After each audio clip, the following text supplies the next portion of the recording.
Hello, everyone. Dr. Victoria Skirbo here, speaking to you from the Seeds of Transformation Healing Center in Wareham, Massachusetts. Today is the day to do tarot scopes. Can you believe it already? The tarot scopes for January 2022. The tarot scopes for January 2022 are for the month of January, but what I've seen is that they can probably be applied to the whole year as well. So you can watch this with that in mind. So the first thing I want to look at is what's going on astrologically for the sign of Libra, Libra Ascendant, and Libra Moon. Now, the first thing I want to say about January is that your ruling planet, Venus, is in its retrograde motion. It went retrograde on the 19th of December, 2021. It actually made already, by the time we reach January, it's already made two conjunctions to Pluto, once on December 11th when it was still moving direct, and again on, was it the 22nd?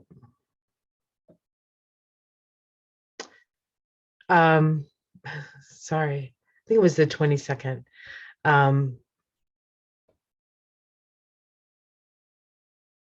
When it conjoined, no, I'm sorry, it was Christmas, the 25th, when it made a conjunction again to Pluto, this time retrograde. It will make one more conjunction to Pluto in March. But I mentioned the conjunction of Pluto because that energy is still strong, especially at the beginning of the month. And then we have a new moon in the sign of Capricorn. Now, for you, Libra, Capricorn is your house of, your fourth house, the house of home. You could be starting a new project at home. You could be starting a new relationship with people that you live with. Capricorn is an energy of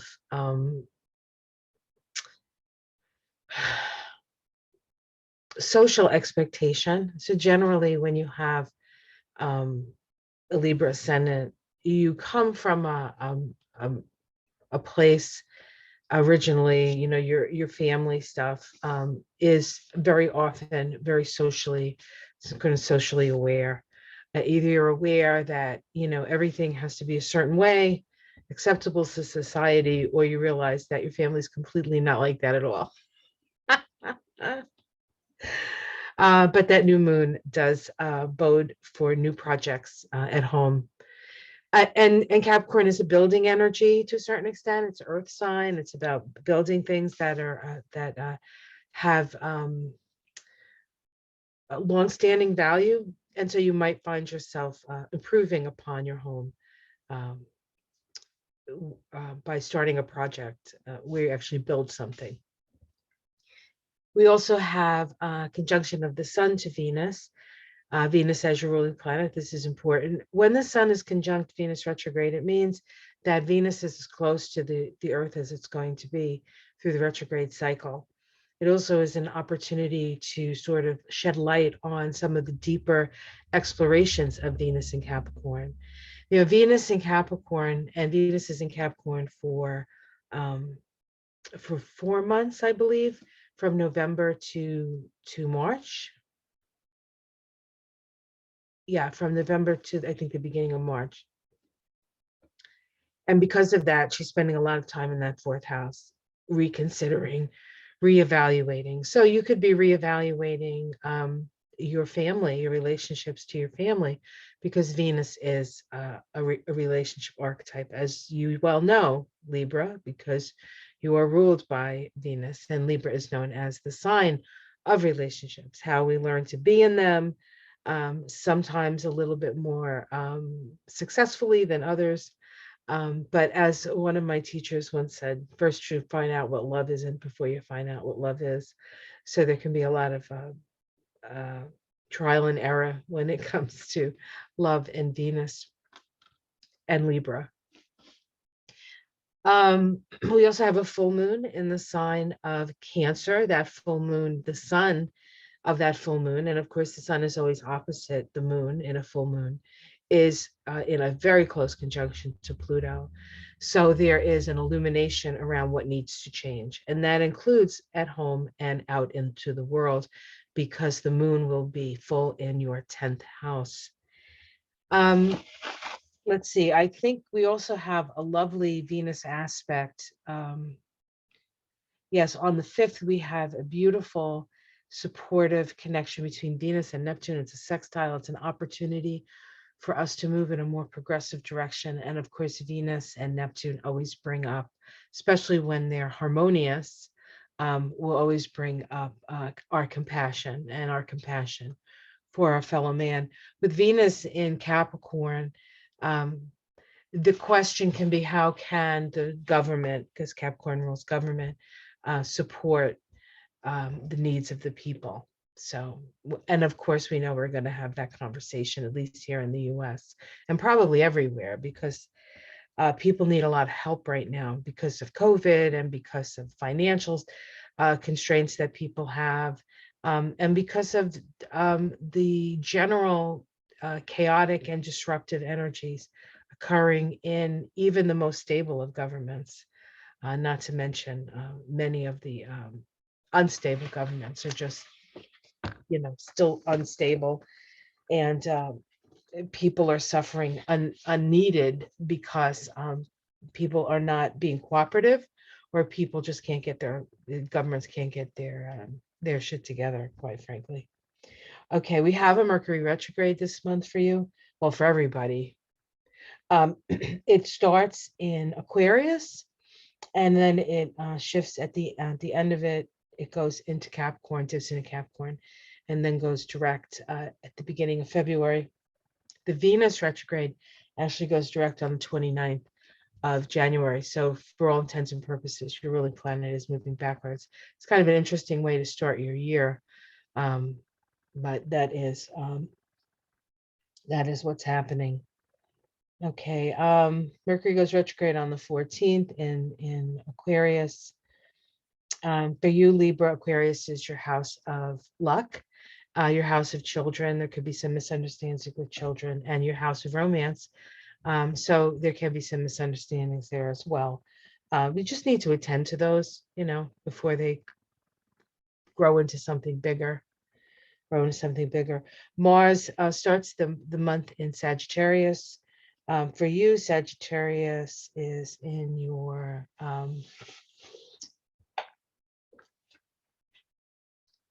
Libra, Scorpio, your 3rd house.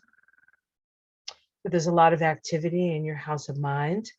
And then it moves into Capricorn and moves into that 4th house. And when it moves into Capricorn, that actually may be when you start the renovation project. Mars spends about 6 weeks in a sign. So it'll be there for a little while, be there well into February, probably to the end of February. So you do have some time. Okay, so let's see what else is going on here. Mercury moves into Capricorn, moves back into Capricorn because it's going retrograde on the 25th. And so Mercury's moving into that. Mercury is moving into that house of home. So there's a lot of activity in that 4th house. And of course, there has been a lot of activity in that 4th house since 2008, since Pluto moved in there. So it's not a new story. It's just a constantly evolving story about how you're going to relate to your family. Okay, guys, I'm going to do a card reading. I'm going to use, hold on 1 second. I got to reach back here. I'm going to use the Light Seers Tarot. I just love this tarot. It's kind of, it's actually, it's very profound, but it's kind of light. And I think you Libras could use a little light right about now. So I think last month I used the top deck on you. Sorry about that. Or maybe it was the month before. I know there was a month where I used the top. So let's shuffle these up and see what's coming up for the month of January 2021. They're like going everywhere. Excuse me. 2021 for Libra, Libra Ascendant, Libra Sun, Libra Moon. Okay. Now let's try to recollect these cards that I just threw all over the place. All right. Another rainy day. It's very, I mean, rain has its own beauty, but sometimes when it continuously happens and it's cold, at least we have water. There are places that have no water. Maybe we have too much at times, but it's okay. I'm not complaining, I'm just observing. All right, let's get started here. Let's get it started. Let's get it started. You're like, hurry up. It's got to feel right. It's got to feel right. Otherwise, I can't stop shuffling. Yeah, some people, when they do this, they shuffle 7 times. They cut it 3 times. It's just got to feel right to me. Of course, I live my life that way. I have a preponderance of water in my chart, so I go with my feelings.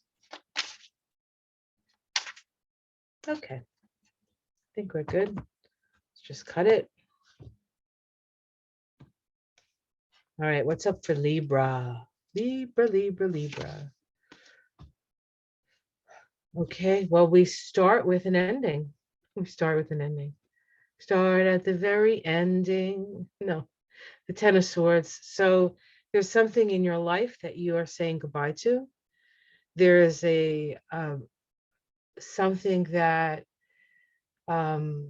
has reached its inevitable end. Swords generally are associated with thoughts, the way the way that you think, the way that you mentate, ideas that you have. So you've had to let go of some ideas that maybe were precious to you, or perhaps you're glad to see go. But there's definitely this energy of you're right there watching it all go bye-bye. Let's see what challenges that. Illumination. Reasons why. You want to know why things have changed. You want to know why things have ended. You're not really sure of the reason for that quite yet with the Sun card crossing this. Let's see what's at the root. Arguments. The 5 of Wands is at the root of this reading. So there's been some competitiveness, competition. I think on a certain level you thought it wasn't serious, because sometimes this 5 of Wands is not really serious. It's just like making chaos for chaos's sake, or just creating chaos so you can get the upper hand in something. Now, this does not have to necessarily be you that did that, but it could be somebody else who was doing that. And now it's over, and now you're like, what just happened, right? What just happened? Let's see what's in the past. Yeah, in the past we have the 4 of Wands. So there was a sense of camaraderie. There was a sense of fun. I think first, and you remember that. You remember the party. I think there was, I'm trying to remember what sign I did where the 4 of Wands was in the exact same position. It was like a memory of the good times. A memory of the good times. And, perhaps you're waxing nostalgic for a time when whatever this situation was different. Let's look at the sky. Okay, we have the 7 of Cups in the sky. There's a decision that needs to be made, but things are not clear for you. Things are not clear. So I would say you really need to take your time with before you make a decision, to really ponder the options. And the 7 of Cups has a delusional quality to it to a certain extent, but it's generally a self-delusional quality as opposed to somebody else lying to you. So be aware that you could be deluding yourself about something. Let's see what's in the immediate future. Yeah, you guys this is heartbreak, man. You're feeling this. This is very, very difficult for Libra.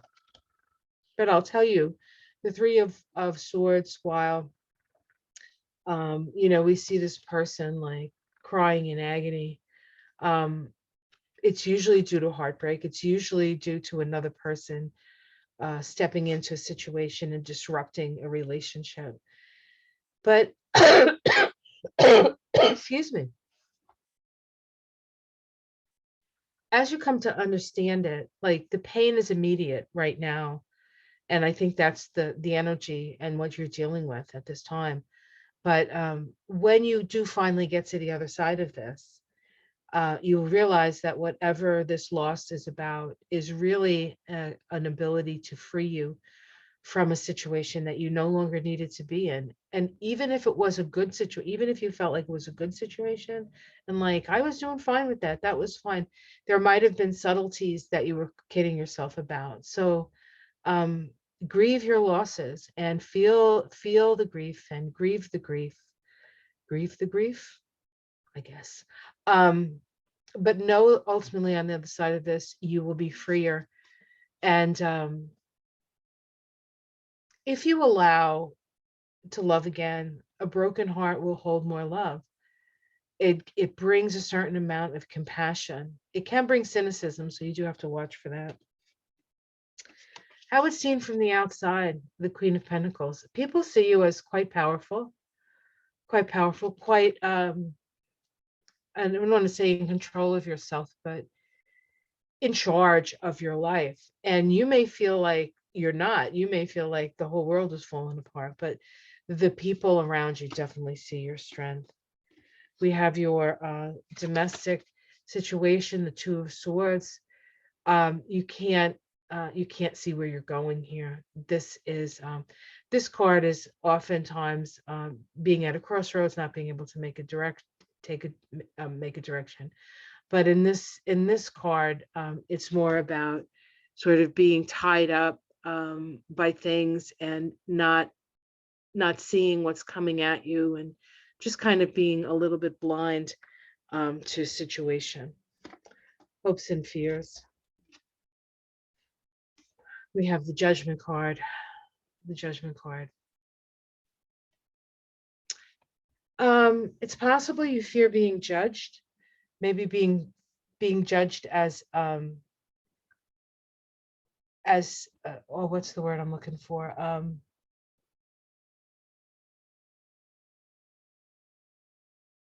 Being judged as not being good at something that matters to you. Now, remember, Venus is retrograde in Capricorn, and as your ruling planet in a sign that, well, sometimes with Capricorn, the energy of Capricorn is judge, jury, and executioner. So you can actually being very hard on yourself, being very hard on yourself. So don't do that. Life's hard enough. You don't need to help it along. Or you could hope that people see things for what they are as you see them, right? You have a positive judgment with you. All right, and at the end here, the last card, the outcome, we have the Nine of Pentacles. So everything is going, so financially, this is not, it's going to be as much of an issue as you think it is. It feels like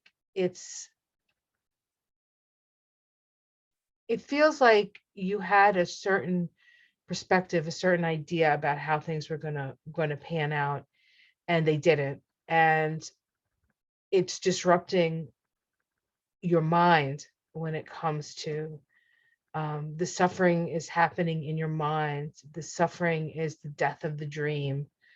Okay, let's see if we can pull a major arcana. Yeah, we got Temperance.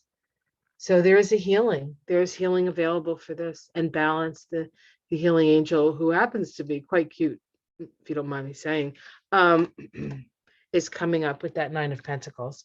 So it is going to be a tough month. I'm not going to blow sunshine up your butt, but on the other end of it, you do the healing.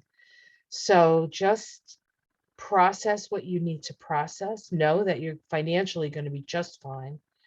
And you will see why, and you will be illuminated as to the issues at hand. And I think once you get over the initial shock, you'll be glad that it actually happened that way. And that could very well be part of the healing process too, right?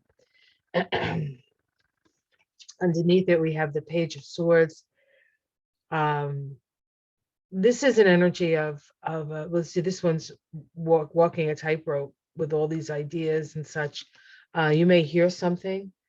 The Ace of Cups, which is a beautiful card, right? Love and such. And then the Two of Pentacles.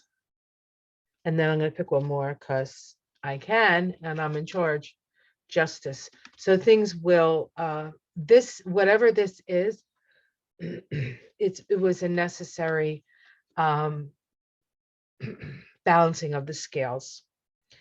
So I'd like to say don't take it personally, but you're going to, and it's understandable that you will. So know that the reasons will come, and you will be glad that while you had to go through some pain, that ultimately that you freed yourself from a situation that actually might have even been worse. So okay, I hope you, I don't know if I'd say enjoyed that reading, but I hope that informed you. I hope, and of course, these readings are just the energies of the moment. So they may apply to you, they may not apply to you. But know that any loss that you have on the other side, there's a great healing and quite a bit of prosperity. And not everybody can say that. So it's nice to be able to keep a roof over your head, let me tell you. Okay, guys, take care. Have a great month. Like, subscribe if you would like a reading with me. There's a link below. If you'd like to donate to my channel, there's also a link below. And looking forward to tripping the light fantastic with you all through 2022. See you next month for the tarot scopes for February. But until then, take care of yourself. You're good. You're going to be fine. Much love, everyone. Excuse me. Ciao.